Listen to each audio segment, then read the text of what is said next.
My name is Tim Sink. I'm president of the Greater Concord Chamber of Commerce, and happy to have you here today. I've got a couple of brief announcements before we get the program going.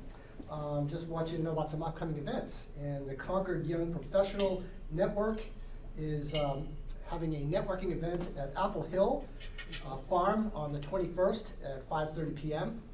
The Capital Arts Fest, downtown Concord. This is like the 5th year we've done it. If you haven't been, you really need to try it out. This is the weekend of September 24th and 25th on South Main Street. It is a juried crafts fair. It is lots of live entertainment from Capital Center for the Arts, from local cultural organizations, food trucks, beer garden. It's a cool event and a great way to kick off your holiday shopping season. So that's the 24th and the 25th, 10:30 to 4:30, downtown Concord on South Main Street. Our next business before hours is on the 28th. That is at Christ the King Parish on South Main Street. That is from 7:30 to 9 p.m. It's a great networking event. Hope you can make that. And for those of you who may be new members or existing members and want to get a little bit more reacquainted with the Chamber, we are running a Meet Your Chamber luncheon on the 28th at noon at the Chamber. I have that down as 7:30. That can't be right. Noon at the Chamber. It's a lunch at the Chamber on the 28th, and hope you can, if you would like to, a little more information about that, please give us a call. I want to recognize my boss, Tanya Rochette, who is chairman of the board of the Chamber, so always good to have the boss here. And Mayor Boulay, it's always great to have you here as well. Thank you for joining us this morning. And at this point, I would like to invite Chase Pennoyer. Chase is with Resilient Buildings Group. They are our sponsor this morning. We're very grateful for their support of this event. They've got some resources you're going to hear about, but I just wanted to bring Chase up to sort of introduce you to Resilient Buildings Group. And Chase, please come up. Thank you. Thank you, Tim. Thank you to the Greater Concord Chamber of Commerce. This event is really appreciated, and I think it's really timely. So my name is Chase Pennoyer, and I am Vice President of Operations at Resilient Buildings Group. Resilient Buildings Group has a mission statement that is to scale up the number of high-quality and energy-efficient buildings throughout New England. Improving the resiliency of our building stock leads to both economic and environmental benefits across the board. We work towards our mission by providing several different technical analysis and implementation services. Some of these services can be directly supported by New Hampshire Saves. For new buildings, we conduct design consultations, helping to integrate energy efficiency measures into each building's design.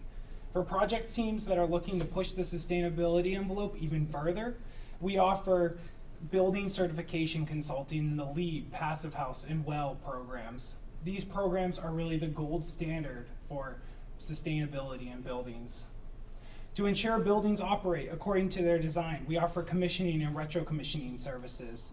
These services almost fix problems before they even become problems.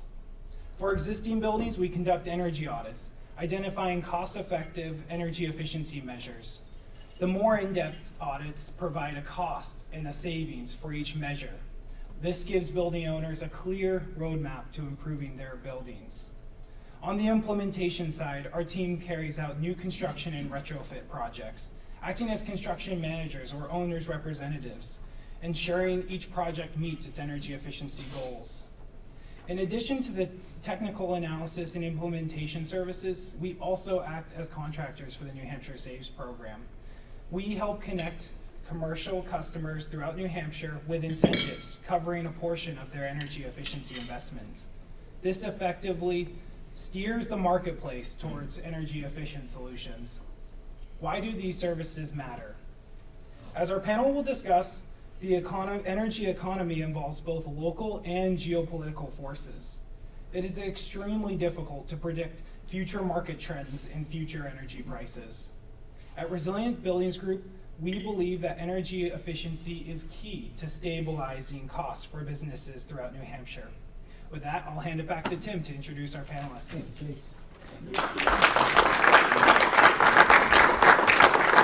Thank you, Chase, and you'll hear more from him in a little while. But we have three panelists. We have a representative from Unitil, a representative from Liberty Utilities, and a representative from the Department of Energy to sort of talk about this issue from three different perspectives. So I will introduce our first speaker. Alec O'Meara has been a part of Unitil Communications since 2010 and serves as Media Relations Manager. He's a primary spokesperson for the company and is heavily involved in customer outreach and education initiatives on all energy-related topics. Prior to Unitil, Alec was a journalist in New Hampshire, writing primarily for the Union Leader and Salmon Press publications, and he currently lives in Exeter with his family. So please welcome Alec to the podium.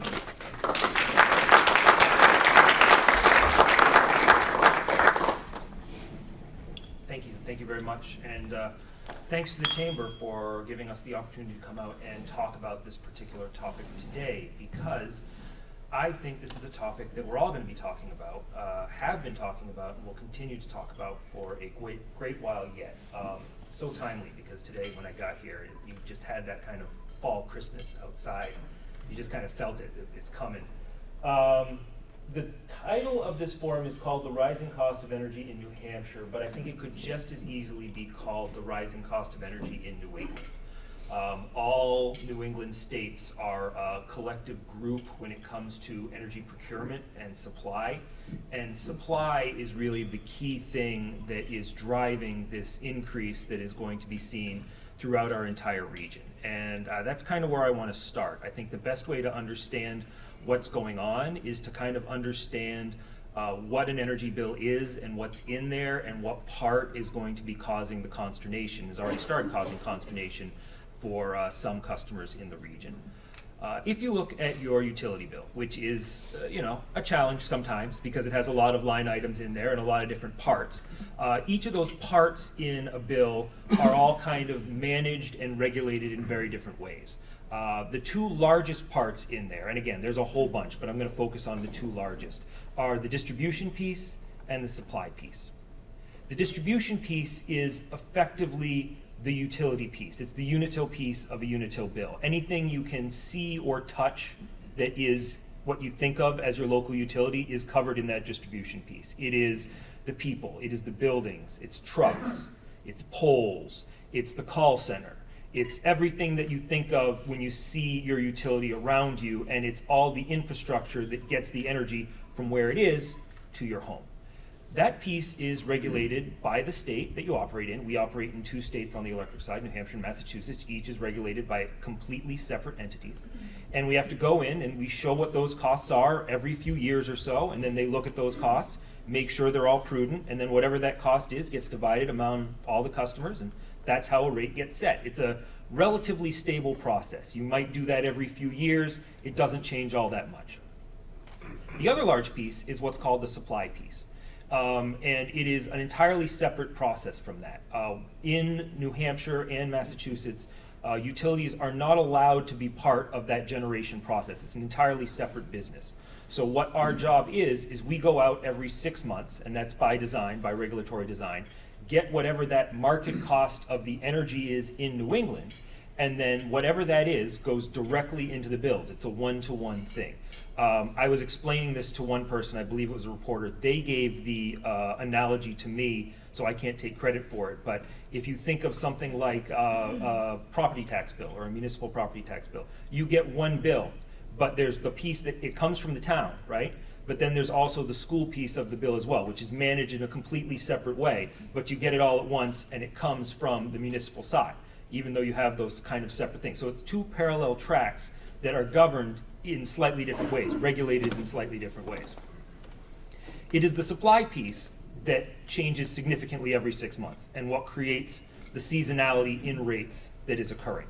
And the reason that's happening is because you're seeing a significant change in the way energy costs are accruing in the wintertime versus the summertime.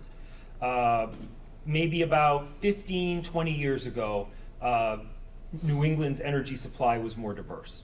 You had a lot of different fuels that were being used to sort of generate electricity in New England. You had natural gas, you had coal, you had oil, you had nuclear, and you had renewables.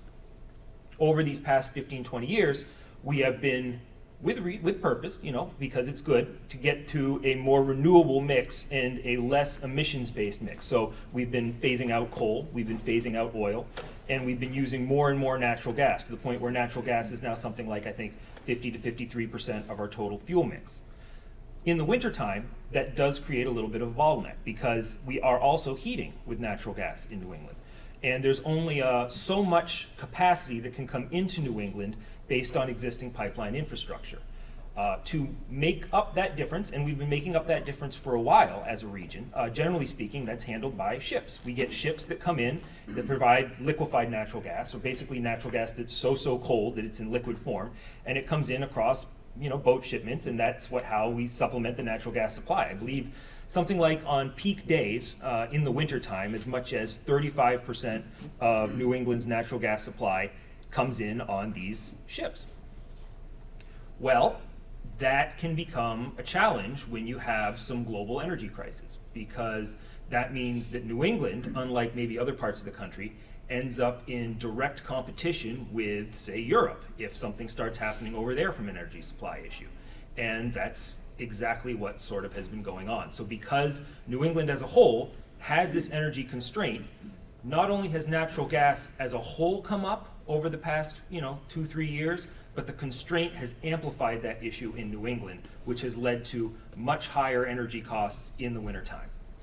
Now, each utility is going to see this hit at a different point. I know there was a lot of news that occurred in the middle of the summer when Eversource and Liberty filed their first supply rate for this coming winter. Really, they were kind of the first supply rates to get filed since the invasion in Ukraine occurred, and sort of show what the possible brunt of this is going to be. And there was a lot of news stories about 22-cent supply rates.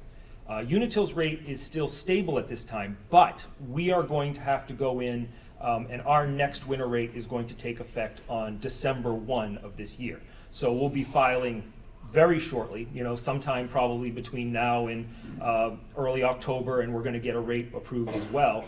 And there's really nothing that has changed globally since those original filings and now to suggest anything different's going to happen. So what have we been doing to sort of prepare for that? One thing we did is we did go before the New Hampshire Public Utilities Commission, and we asked for a one-time exception to this every 6 months regulation to try and mitigate a little bit this particular winter season. So we did get approval to, instead of having a 6-month rate, we're going to apply for an 8-month rate this winter to try and just sort of spread those winter costs out a little bit more and hopefully mitigate the cost a little bit. By doing that, it's just because of a trick of the calendar is really all that is, because right now the other utilities are all kind of going on an August 1 through to January 31. We are in a slightly different calendar. We're 2 months later than that. So now we can come in, we're going to say, okay, we'll do 8 months, and then we'll be aligned with the other utilities. So it's a calendar thing, but it might have benefit right now. So that's one of the things that we're trying to get done. We did get done, in fact. Outside of that, we've been super focused on education, events like this. We built a whole part of our website to sort of make sure folks understand all the options and opportunities that might be available to prepare for this coming winter, which is certainly going to be challenging. We're talking about some of the programs that we have available, making sure folks know about things like energy efficiency programs, knowing about third-party supply, because, and this is such a crucial thing that folks should be aware of, is that while utilities have to go out in this very prescribed path to get this supply rate, any individual can go and get their own third-party supply, effectively serve as their own broker, and that gets just plugged right into that separate part of the bill. You've probably gotten the flyers on those every now and then. It says you can change your energy provider, and you look at it and it goes, it looks like a scam, and then you throw it away. It's real. It's a real thing that folks have the opportunity to be able to do, and just like any other long contract you might sign, it's very important to know exactly what you're signing. If you're looking at that, you want to know the length of that contract, you want to understand what happens when it expires, but it is an option, and it's something that may give you a different opportunity over the coming months. I don't know. I've had a lot of conversations with people, because basically what you're thinking about there is, am I willing to commit to a rate that might be higher than what we've considered typical for the region for a period of years, but it would be lower than what you might see this coming winter. So how much do you value that stability as opposed to what you might see happening over the next few years in terms of variability in rates? It's a tough question. It's something that really I think everyone kind of has to think about what's right for them in that particular instance. So educating folks on that, educating folks on what to do proactively so they don't get behind on bills and don't get overwhelmed. We're incredibly focused on that. We want to make sure people understand what they can do in the early time, what programs are available, cap agencies, things like that. So that's what we're trying to do as a utility. We try and are serving as an advisor for our customers. We recognize that this is a really unique time in the energy industry, and some solutions are needed. So we're all ears as far as how folks want to come and approach this. There's been lots of different proposals out there. All have some value. It's just a matter of figuring out what's right for New England. But right now, we are approaching really kind of an energy crisis for our region.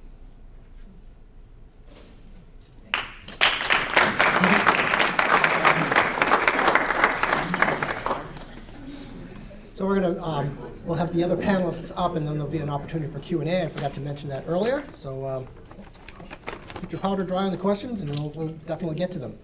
Our next speaker is Huck Montgomery. He is the Director of Government Affairs for Liberty, a natural gas and electric utility which serves communities across New Hampshire. And before joining Liberty, Huck was president of Granite Roots Public Solutions, a full-service government affairs consulting firm in Concord. Huck has led energy policy advocacy initiatives in New Hampshire since 2013, with a focus on innovation and job creation. Huck lives in Concord with his family, and I understand that this is Huck's last day at Liberty, which he's sharing with the chamber here. So he's moving on to new challenges, which I'm sure he'll share with you. But Huck, thank you for giving us your time today.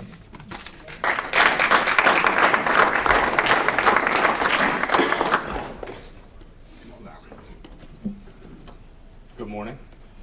It is my last day at Liberty. I'm transitioning over to work for a company called National Grid, but I'll be working on the same set of issues, actually focusing more on policy, especially in the context of decarbonization and climate action, which is something that I care a lot about. And I think that a lot of you may not think about the gas utility industry as a climate action pathway, but in fact, it's an important one. And I'm excited to have been working on that issue at Liberty and over at National Grid. But thanks to the Chamber for having me today and for being so great to work with over the years, Tim. Thank you so much. I'll still be around, so patronizing all of your businesses, I'm sure, because I live in Concord with my little kids. But just to talk a little bit about the rising increase, the increases in energy costs for this winter and sort of what's going on from the gas utility side. Obviously, both Unitil and Liberty are gas and electric utilities, but we don't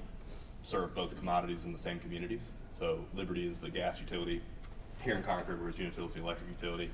We have about 100,000 gas customers basically in New Hampshire, basically from Tilton down to Nashua. So sort of the economic backbone of the state of New Hampshire. And we are seeing increases in our natural gas prices, like electricity, they're roughly doubling. And so when we think about sort of why is that happening, it's really the same set of factors. And why is that? Well, we generate between 50 and 75% of our electricity in New England by burning natural gas. So the same market forces that are increasing the price of electricity are obviously going to apply to your residential, commercial, industrial gas supply as well. So the root of it is, I think Alec talked well, about what's sort of causing this, what's driving this. But one thing I want to focus on that I think is important is just the demand side of the equation. So right now, we have incredible global demand for the natural gas commodity. Well, why is that? Well, something's going on this year that's really unique in the natural gas world, which is one of the world's biggest producers of natural gas, is at war in Europe, has invaded another country in an act of sort of hostile aggression that has provoked a really massive opposition from Western democracies, including the U.S., which happens to be another major natural gas producer. And so the price of natural gas today, in my view, is really being set by demand for exports of U.S. natural gas. And we think about so how can we test that? Well, a couple of months ago, an LNG facility down in Texas called Freeport had an incident, and they went out of service for a period of time. You could actually track the decline in the spot price of natural gas based on that export capacity being shut off. And so we see that demand in Europe primarily, also in Asia for U.S. exports of liquefied natural gas. We here in the U.S. obviously pay for our gas in the same global marketplace that everybody else does, and that price being set overseas affects the price that people here in Concord are going to pay for their natural gas. So, I mean, what can we do about that? I mean, that's a major geopolitical situation that folks, policymakers in New Hampshire don't really have anything that we can do about it, right? There's nothing we can do about the war in Ukraine. But what we can do from a policy standpoint and as businesses is, I think, twofold.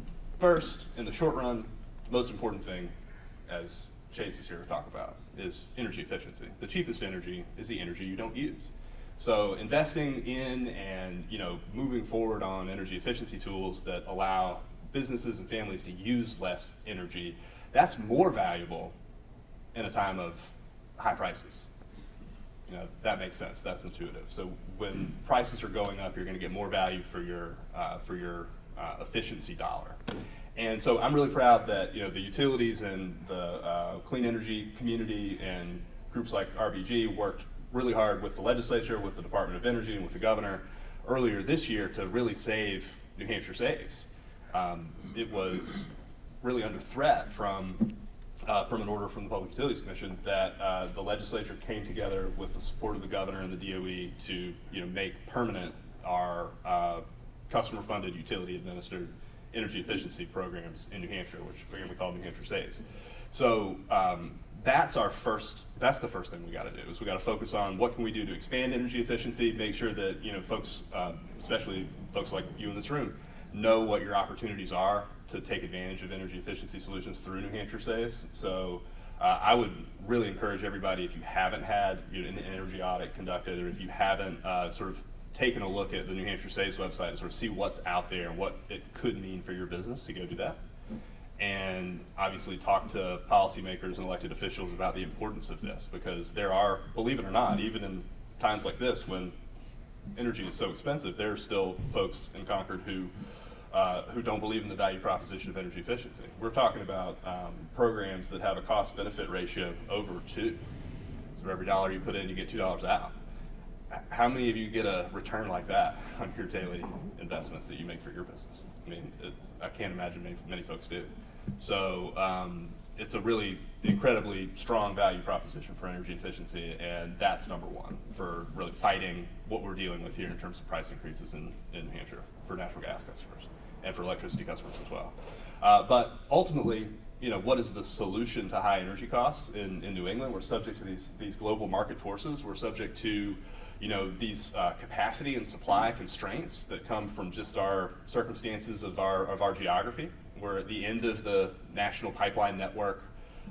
We have challenges getting natural gas into our region from where it's being produced, as Alec's talking about, actually having to take ships, right, LNG tankers, to import natural gas. And when we have natural gas in the U.S., it's being produced just a couple hundred miles away. These are just challenges that are incredibly difficult to rectify. But I think the clear answer to the solution side of this is, I'm going to echo what Governor Sununu said at a press conference a few weeks ago. The long-term solution is a transition to renewable energy. That's a direct quote. I was really happy to hear the governor say that. I think that's absolutely correct. The long-term solution for New Hampshire energy consumers is to figure out how do we develop and produce more energy locally. That's going to be renewable energy of some kind. We don't have hydrocarbon reserves in this state, so to sort of break the hold of this global market and the regional energy market that we work in here in New England, we have to do more to develop our energy here. And that actually applies to the natural gas side of the utility business as well, where I was really proud that Governor Sununu signed legislation just this year to enable gas utilities, so in New Hampshire that's Unitil and Liberty, to actually invest in renewable natural gas and clean hydrogen, which are renewable energies that you can drop into our natural gas distribution system today. Technologically, this is a mature set of technologies that can actually offset the demand for conventional natural gas that we bring over the natural gas transmission system into the region, because that's really where those constraints are.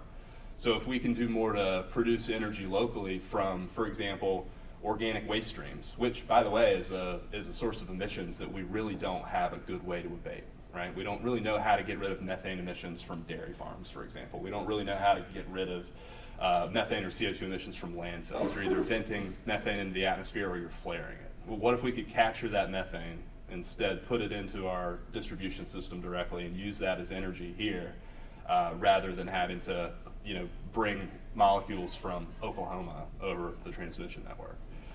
That could be a really strong value proposition for New Hampshire, and that could ultimately help put downward pressure on energy prices. And then just quickly to also talk about clean hydrogen, which is an incredible opportunity. I mean, the market for clean hydrogen is expected to scale exponentially over the next few decades, and the federal government has really picked this technology as something that is going to be a key part of the market. In the investment, in the Inflation Reduction Act, there were significant tax credits for production of clean hydrogen. So what is that? Hydrogen is essentially just the most abundant molecule in the universe, but it's a very flexible energy carrier as well. So we can produce hydrogen by the only inputs you really need are electricity and water.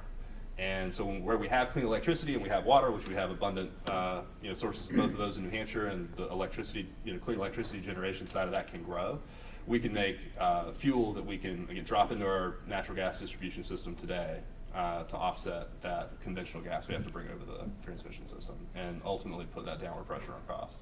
So just to wrap up, I think it's clear that the cause of the price increases that we're facing is diffuse. There's a lot of factors, the supply chain, there's the capacity and supply constraints coming into our region, but a key factor driving that is the war in Ukraine and the market, the export market for natural gas.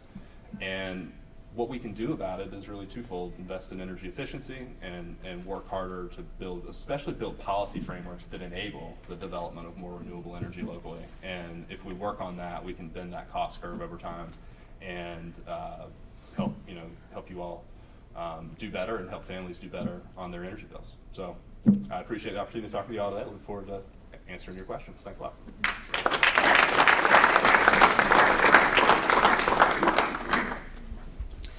I want to just take a moment to thank Concord TV for being here with us today. They attend many of our events and make this information available to folks that are unable to join us this morning. So thank you, Concord TV. Our third panelist this morning is Josh Elliott. He serves as Director of the Division of Policy and Programs at the New Hampshire Department of Energy. He was nominated by Governor Chris Sununu and confirmed unanimously by the Executive Council for the position, and prior to his work at the department, he worked for the New Hampshire State Senate for 6 years in a variety of policy roles, including Deputy Chief of Staff. Josh graduated from St. A's with honors and earned a master's degree from the University of Chicago. And in addition to his work at the department, he serves as the governor's designee on Drinking Water Groundwater Trust Fund Advisory Commission and on the BOEM Offshore Renewable Energy Task Force. He lives with his wife and daughter in Goffstown. Please welcome Josh.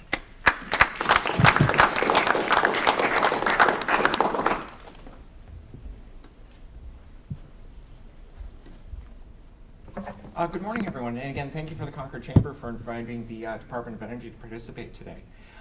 So I am going to sort of just do a brief overview, looking at sort of different components of looking at energy.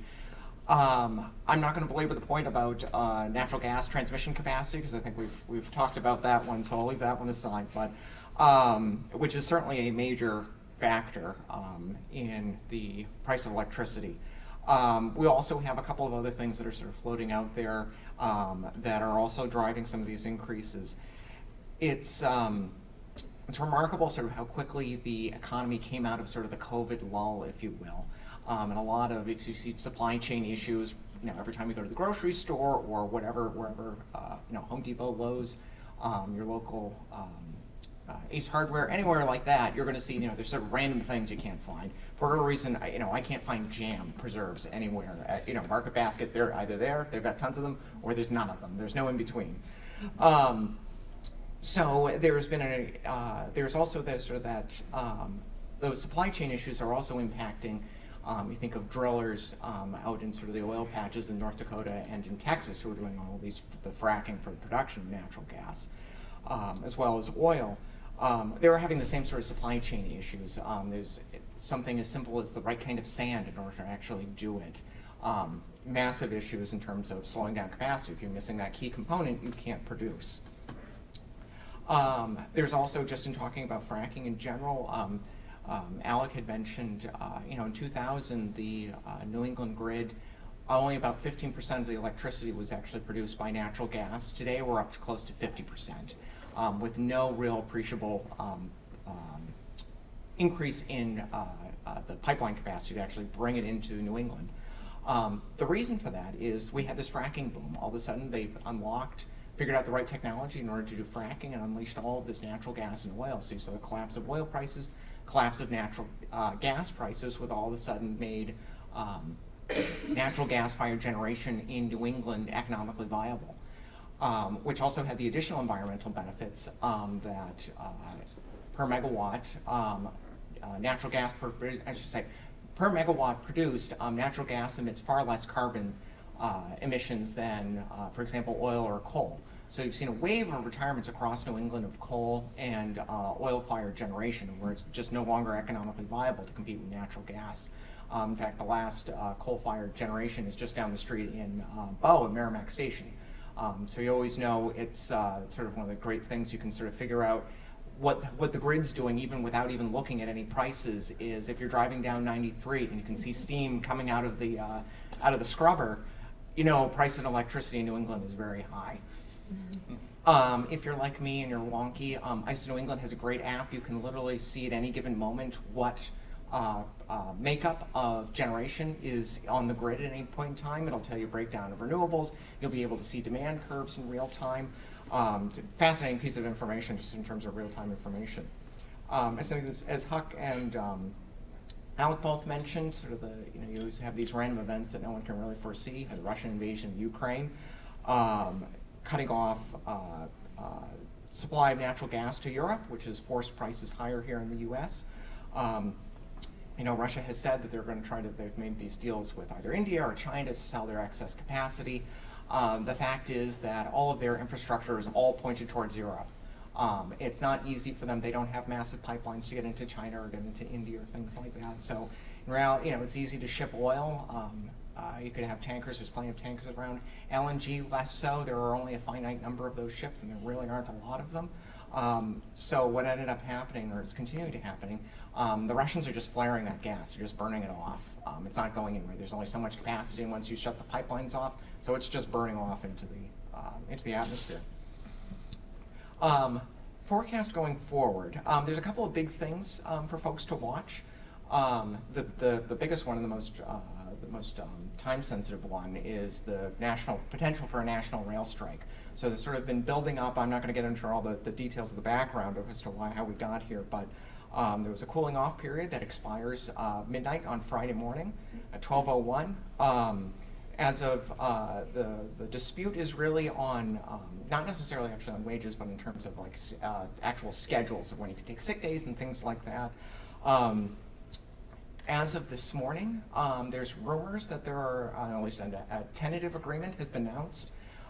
Whether or not that holds and the unions actually vote for it remains to be seen. Again, just looking at Twitter this morning before I came in, so I'm not sure if there have been developments since then. But there's, let alone just of sort of the massive supply chain issues, I think of how much is transported by rail in the U.S., but it also comes down to energy as well. If they have stopped, rail networks have stopped as of Monday in transporting dangerous or volatile chemicals, so oil products, propane, things like that. You think if you're in the middle of a national strike and all of a sudden everything stops, you don't want a yard full of tanker cars that are just unattended somewhere. So depending on how that shakes out, there's still going to be some ripple effect in terms of, okay, restarting after a week. So hopefully, fingers crossed that has resolved itself and we don't need to worry about that. War in Ukraine, as I mentioned earlier, what direction this goes in, who knows? The Ukrainians managed to stage massive counterattack over the last week or so, managed to retake a lot of territory, breaking the Russian lines. They've lost a lot of the Russians have just sort of basically abandoned and left equipment places. What's the end game here? Who knows? I have no clue. I work for the Department of Energy, I don't work for the Department of State, and I'm sure they don't know what the end game is for this either. Even still, if you were to see some sort of, probably the worst is in terms of the energy markets of where we're going to be right now. Could it get worse? There's always a discussion, does Putin get scared and use nuclear weapons? Is there a coup? Is there, et cetera, et cetera, et cetera. So it's just really a matter of those international factors of where, New Hampshire can't do anything about them. They're even if you think of within New England, New Hampshire is only about 10% of the load even within New England. So you blow that up to a global scale, and there's not really a ton we can do, unfortunately. The last piece is sort of the political question about what happens in November, right? Obviously, Biden will still be president. It's a midterm election. What happens with the U.S. House as well as the U.S. Senate in terms of policies that are either going forward or not going forward when it comes to oil and natural gas production. Even just messaging from the administration about on a variety of things. If you're any sort of an oil or natural gas production, signals from the administration as to which direction they're going in are just sort of the bully pulpit of the presidency and the executive branch. These folks are businessmen and women. They're going to make decisions based on what they hear, and if they think that the economy is going to turn in a completely different direction, or the administration is going to go in a completely different direction, or this is the track we're heading down, they're not going to make the investments to increase production. It's just a matter. It's a business decision for them. So, getting to the real heart of the matter is what can you do to reduce costs, right? I'm trying not to steal the thunder from the next speaker on here, but there are a number of issues, things that can be done, whether it's swapping out older light bulbs for LEDs, doing energy audits, simple things as either turning down your heat or turning up your air conditioner, turning down your air conditioner, I guess. Mentioned earlier about competitive suppliers. The Department of Energy does have a website where you can compare all the competitive suppliers, what their rates are, what their terms are, sort of broken out in a way as Alec mentioned, I've gotten these in the mail and they really do look like scams. We don't have any authority over to how they do their advertising, but you'll look at it and it's like, that can't be real. It's like, $100 and you can do this, this, and this. But it's worth taking a look. Again, there's sort of the usual caveats. If it's a longer term contract, that's a sort of a business decision that everybody needs to take into account as to whether or not it fits for them. In terms of the department, we do have a couple of rebate programs involving both solar installations as well as wood pellet installations for heating systems that are available. It's $10,000 rebate for installation of a solar system and $60,000 rebates for installation of wood pellet fired heating systems for commercial and industrial users. We just released our latest round of funding earlier this week, so there's plenty of money available for applications to come in. I will echo, I know this is more of a business group rather than sort of residential ratepayers. The department does have programs for low-income folks for weatherization service as well as fuel. So if you know of folks, if you have friends, family members, folks in your communities who are struggling to heat their homes this winter, or have very drafty houses, the department has money available. They can apply through their caps in order to get assistance with weatherizing their homes as well as paying their fuel and oil bills this winter. So with that, I know we want to take time for questions and have other folks to speak, so I will cap it off there.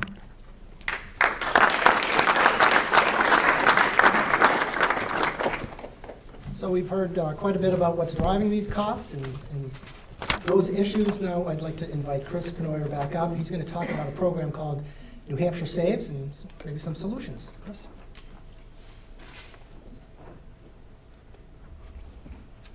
It's Chase, but Chris is close.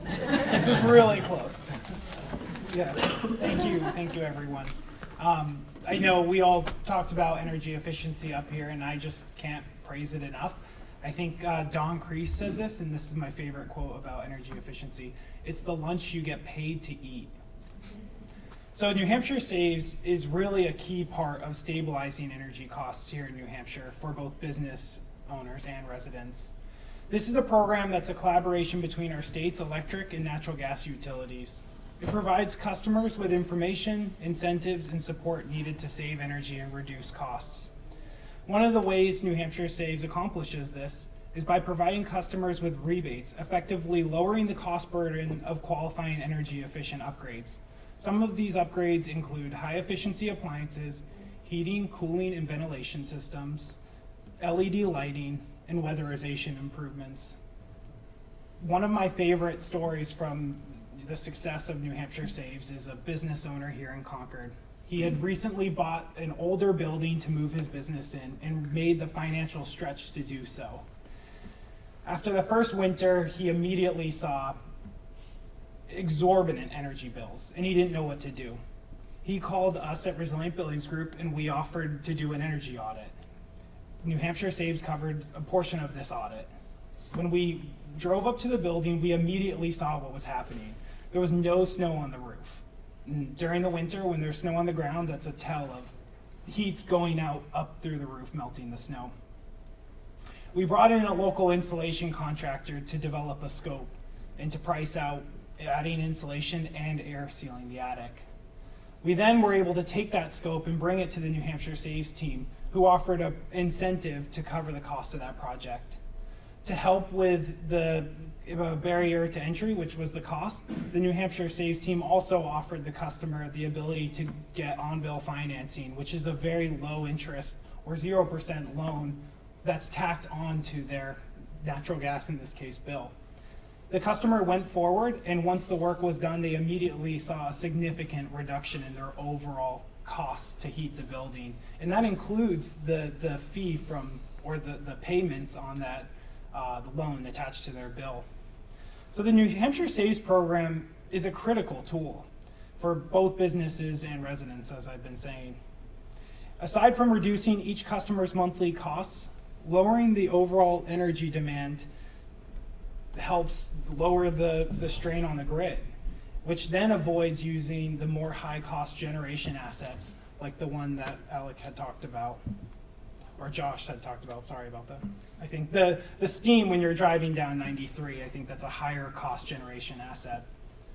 So for more information on New Hampshire Saves or Resilient Buildings Group, please see me or one of my colleagues at the conclusion of this program. Thanks so much, everyone.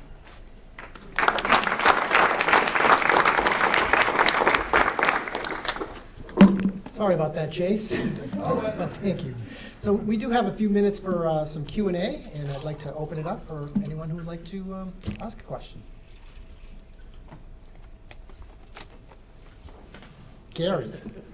What the heck? Alec, you focused on, in your presentation, you focused on how utilities are regulated by the PUC or the state regulatory bodies. Does that same regulatory environment impact the suppliers at all? Well, yes. When we come through, whenever we have those 6-month rates that come through, they are reviewed by a local state regulatory body, the PUC. They take a look to make sure that whatever that bidding process was handled and is prudent. By and large, when we do have a filing, it's not every single time I have seen situations where the final rate that comes out on the other end of that process is different than the initial rate filed. But that would be one of the places where things like overall supply is looked at by a state regulatory body, and that happens every 6 months with the filing. Outside of that, as a whole, when we're talking about capacity, which is one of the things that is really central to this, that is watched by an independent group called ISO New England. And what they watch is they want to make sure that there is adequate capacity for the region, all of New England, for the coming season. They put out something every 6 months or so that says, we're looking at this coming 6 months, and based on the amount of energy capacity that is being created for our region, making sure the generation's there, this is how we feel about the coming season. So there is this separate independent entity that is also looking at these capacity issues, and they have acknowledged that we are seeing a capacity issue, especially in the wintertime.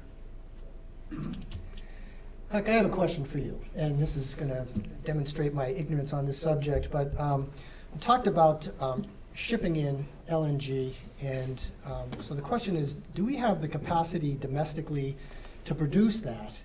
And if so, why are we shipping this in from overseas? Is it's just a question, I mean, I understand the distribution problem where the pipeline ends at a certain point and we don't have the political will to add addition to that pipeline. But if we can produce this stuff domestically, why are we importing? It's a great question, and it's one of my favorite weird things about government in this country, that is like one of the most obvious things that we should fix that we can't fix right now. So on the front end, right, the problem is that we don't have the pipeline capacity to get the molecules from where they're produced to where they need to be consumed. That's very difficult to site a major natural gas transmission pipeline through Massachusetts, which is where it would have to go through to get here, much less even in New Hampshire. So how can you get domestic natural gas here? Well, you could liquefy it in the Gulf and load it onto an LNG tanker and move it from the Gulf to Boston and store it in the facilities in Boston, right? But we can't really do that readily. Why is that? Because it's something called the Jones Act, which requires that American flagged and crewed vessels are the only cargo vessels that can go from one U.S. port to another. So turns out we don't have a lot of LNG tankers that are crewed by American crews and were built by American shipbuilders. This is goes back to the mid-20th century, I guess, a sort of Depression era law to protect the shipbuilding industry. So repealing the Jones Act, which is, I don't think, I've never met anybody that works in the shipbuilding industry, so I've never met anybody that opposes repealing the Jones Act, would be a really smart thing to do, because then you could bypass that, more easily bypass that bottleneck of the transmission network, the pipeline transmission network, and load that LNG, domestic natural gas onto vessels in the Gulf and bring that to New England. That would be a big change in the way we do things right now. Just a quick follow-up. Is the Jones Act a labor issue? Or what? It's a protectionist measure for the domestic shipbuilding industry. Okay. Other questions from the group? Please, Tanya. What kind of labor force would be needed should we start to expand these and have the government support and, looking 10, 15, 20 years down the road, what kind of labor pool do we need to build within the state in order to support this? So I'll go first because I have the mic, but I'm sure you guys have something to say too.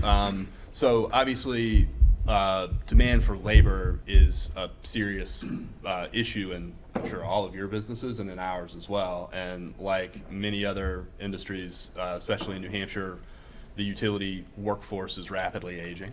And so your average worker sort of in a job is going up over time. And so we need to do more to keep New Hampshire kids in New Hampshire, get more of them working in the trades, get more folks studying STEM fields and figuring out, how to stay here to help support our growing energy industry here. I think that's going to be key. It's really, how do we get more young, qualified, smart, hardworking workers, from everything from management positions down to the guys turning a wrench in the field to stay in New Hampshire. A lot of that has to do with pay. I'm a big proponent of if you need workers, you can't get them, pay them more. And I think hopefully we can see some progress on that. But that's an issue in our industry, like I'm sure it is in all of yours. So recently, the department just finished updating our 10-year energy strategy, and this is one of the things that we have highlighted of this workforce demand issue. And again, as Huck has said, and I'm sure all of you are well aware of, we just don't have enough people. The folks who are retiring, there's not enough folks who are filling in to replace them across industries, let alone government as well. And it's sort of across the board thing. It's whether it's building housing. I'm sure everyone, I'm curious. I always check Zillow to see what houses are going in my neighborhood for. And my wife and I bought, 5 years ago, we would not even be able to come close to afford what our neighborhood is now, what prices are going for. But it's across the board, whether or not it's, let alone just maintaining our current infrastructure. So it's, folks up on whether they're repairing lines or repairing gas lines or, working in control rooms and things like that. There's going to be a massive workforce demand for this clean energy transition that Huck mentioned earlier. I didn't get a chance to mention about, but at some point the price of renewable energy will drop below traditional fossil fuel fire generation. There's a massive, sort of that massive transition. You're going to need a lot of folks, and high-paying jobs, whether it's for folks not only just doing siting things, but sort of the background, all in the control rooms everywhere, and all the computer programming that has to go along with all of it. So, I guess I'll leave it at that. I don't have a solution to that, but. I mean, yeah, not much to add to that. I only to agree that I think finding and maintaining a skilled workforce is impacting pretty much everything in New England, and everyone's taking a different approach. I know we're partnering with local community schools, and we've expanded when we are sending out opportunities that we have internally. We're casting as wide a net as we can to make sure we're both getting as skilled and as diverse a workforce as we can. I do think, though, in this particular topic, outside of workforce, we also, as a region, need to decide, kind of put our collective marker down on what the option is going to be going forward, both on an interim basis to solve the issue and long-term going forward. So we need to choose a path, and then once we have that path, we need to make sure we have the workforce that's ready to accomplish that path. So I have a quick question for the three of you. Just your predictions. Do you think there's a possibility that we may see some rolling blackouts in New England over this winter? Boy, no one wants to touch that one. Well, that's something that is ultimately ISO New England that talks about that, and they put that forecast out. I know that the most recent winter forecast that they did, which was last winter, they acknowledged that there is concerns in regards to overall capacity for the winter time, specifically in the event we see abnormally cold or extreme winter weather. The potential does exist, according to ISO, for rolling blackouts. I know that ISO New England, as part of that, has agreed to hold a large tabletop exercise this coming fall that's going to involve all utilities in New England and sort of simulate what that might look like. So there's absolutely talk about that going on. FERC had a big conference just last week, again, sort of acknowledging that as this capacity issue kind of reaches its head in the region, the potential absolutely exists. So again, that's conversations that are sort of held at that level, the federal level, the ISO level, but I can only reiterate what we're hearing those folks saying, and they're acknowledging there is concern. So it's very much as Alec had mentioned, sort of ISO New England has sort of been ringing this bell on, rolling blackouts. Usually go out in the media, people's like, oh, there's going to be rolling blackouts. What'll happen? It's really so heavily weather dependent that if you have an extended cold snap, as Alec had mentioned, those natural gas supplies that are in the pipeline are all going towards home heating, and then you have. So the original backups for those were oil and coal-fired plants. A lot of them closed. We've lost a lot of nuclear capacity in the state, actually in the region. There's only a limited capacity in terms of being able to import electricity from either from New York or from Quebec into the region. Those lines are only so big. You can only bring in so much, and given if there's a sort of another polar vortex sort of situation, they're going to be having their own issues. They won't be able to export electricity to the New England grid. I sort of liken it to this. I have life insurance. I don't intend on getting hit by a bus on my way out here, but I have life insurance. You have to plan for all these contingencies and make sure And that's why people are talking about it now. We want to make sure this does not happen. So we go through these planning exercises, as Alec mentioned. We look at the different resources. Maybe there might be different sort of policy mechanisms, whether it's at the state level or more likely at the regional level through either through the ISO New England or NEPL or any of the other sort of regional organizations to make sure that something like this doesn't happen. I think we can all remember back in the early 2000s when there were rolling blackouts in California with the whole, I mean, that was more of a issue with Enron and that whole collapse, but I digress. But it is a real issue. I'm not, the sort of the yellow flags are sort of going up. It's not imminent, the whole system's going to collapse any second now, but it's sort of one of those things of where people need to be paying attention to it, and we need to make sure that there's that extra capacity during the winter months. Yeah, I mean, I'll certainly leave it to the experts at ISO New England to sort of handicap how likely, this would be for this winter, but certainly to point out that, less generating capacity being online since, the last sort of deep cold snap we had years ago. I guess 2014 was probably the last really gnarly winter that could have provoked, outcomes like that. And there's been significant, retirement of generation assets in New England since then. So I guess the point I want to make is, as climate-related weather disasters and severe weather are expected to increase over time, this risk is going to also increase, and we need to build a lot more low-carbon power generation everywhere if we're going to resolve this issue, and we're going to need to figure out how to use emerging technologies like energy storage and the whole suite of energy technologies to build a more resilient grid. These are technical challenges, they're market challenges, they're political challenges, and from the utility standpoint, where we, your distribution utility, sit, these things are way upstream from us. We're not empowered by our regulator to deal with fuel security issues at the regional level, right? Like, that's not what we do. But what we can do is plan, and so we, and I'm sure Unitil as well, have really developed professional strategies for what to do in the event that ISO New England was unable to keep the lights on for everybody, and to sort of manage that in a way that is going to keep your essential businesses and your healthcare facilities and your people who have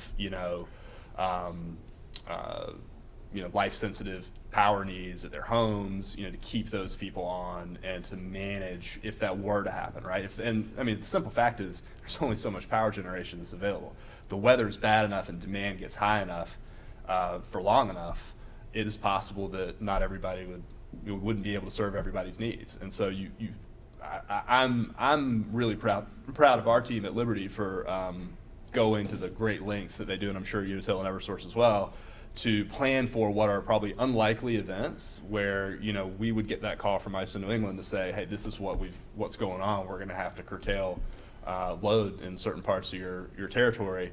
To have a plan to do that it would manage and mitigate the impact to families and businesses to the greatest extent possible.